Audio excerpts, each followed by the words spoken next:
Hello everyone, आपण बघूया आंब्याचे पन्ह कसे बनवायचे। मे महिना आहे तर आंब्याची रेसिपी ही झालीच पाहिजे ना।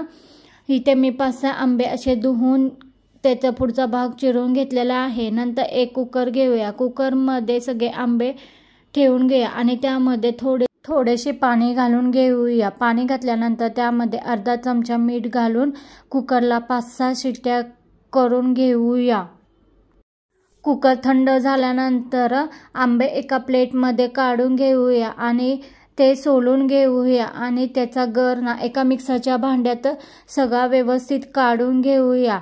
तर त्याच्यामध्ये 1 चमचा जिरे पावडर घालून घेऊया आणि नंतर त्यामध्ये 1 चमचा बडीशेपचे पूड घालून घेऊया।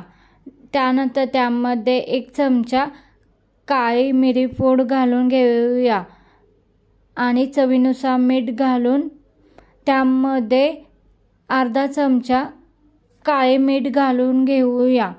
हे सगळे मिश्रण एकत्र करून त्यामध्ये 2 हिरव्या मिरच्या घालून घेऊया।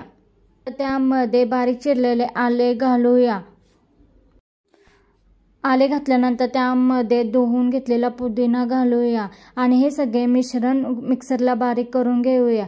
बारीक झाल्यानंतर पुरणाच्या चाळणीने एका भांड्यामध्ये व्यवस्थित गाळून घेऊया। गाळल्यानंतर त्यामधले जे आल्याचे तुकडे वगैरे राहिले असतील तर ते साईडला निघतात। नंतर एक कढई गरम करायला ठेवूया। कढई गरम झाल्यानंतर त्यामध्ये 1 वाटी साखर घालूया आणि त्यामध्ये साखर बुडेल एवढेच पाणी घालून घेऊया।